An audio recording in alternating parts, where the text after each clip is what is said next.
So our proposal story started at about 4 o'clock in the morning. Clint had a surprise trip that he was taking me on. I thought it was for my birthday because he always told me that he wouldn't propose to me close to my birthday because that was its own special day. And so he picks me up about 4 o'clock in the morning. It was still dark, and I am not a morning person. So I get in, and I have no clue where we're going. So we get in the car, and we're heading towards Knoxville on the interstate. And Clint was very, very quiet. I mean, unusually quiet. He didn't hardly say a word on the way, and I knew that was strange. But I mean, I still didn't think anything of it. So it gets daylight, and we end up in Asheville, North Carolina at the Biltmore.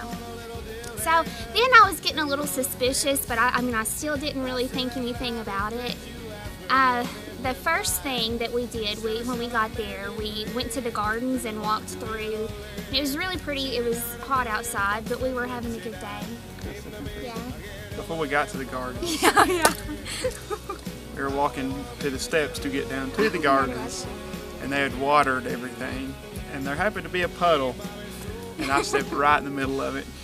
And normally I don't care that my shoes and my pant legs get wet, but for some reason that day, He threw a fit. I mean, not a fit, but just he started panicking because he had stepped in a puddle. And so that was kind of clue number one that something was up, because he never gets flustered over anything. And so after he steps in the puddle, we start walking in the gardens. And I guess like in the back of my head, I was thinking, okay, well, if he's going to propose, let's find a good spot for him to propose. And so as we were walking through, I'd kind of take my time at a spot if I thought it would be a good spot for him to propose. And I did that a couple times, thinking if he's going to do it, he's going to do it now. but there was people there. Well, I guess there were people.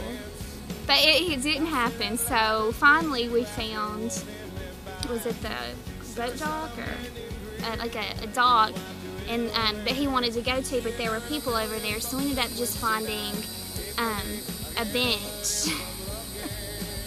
A bench by a pond, and so we just decided to sit down and hang out there for a little bit. And by that point, I really didn't think that he was going to propose. I mean, I'd gotten that out of my head because I figured if he was going to propose, he'd done it right when we got there. So that was just out of my head, and for some reason, I wasn't even thinking about it at the time. But can we tell the rest of it? This bench was her best friend. I didn't want to get off the bench. No. I got up and walked over to the pond and was looking at it, and I suggested, why don't you come on over and look at the pond? And she informed me that no, that she was comfortable where she was at, so she was going to stay put. Well, I thought, well, that was my first time getting shot down, so I was going to try again. I said, why don't you come over here for a second?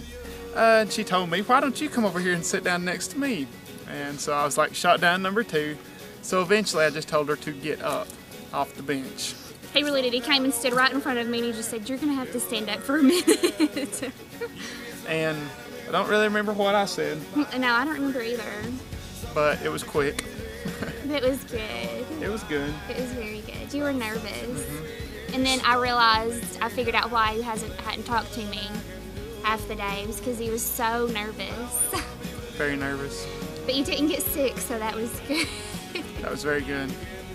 And then it started raining on us, so... Yes, it did. But we had a good day.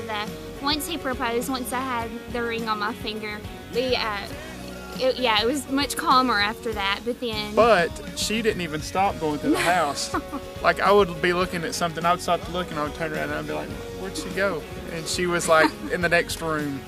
I was just looking at my ring. I really didn't care about the house at that point. So we're going to have to take another trip. Yeah, we've got to go back to the Biltmore so we can enjoy it a little bit, or the house a little bit more, because we were just so happy to be engaged.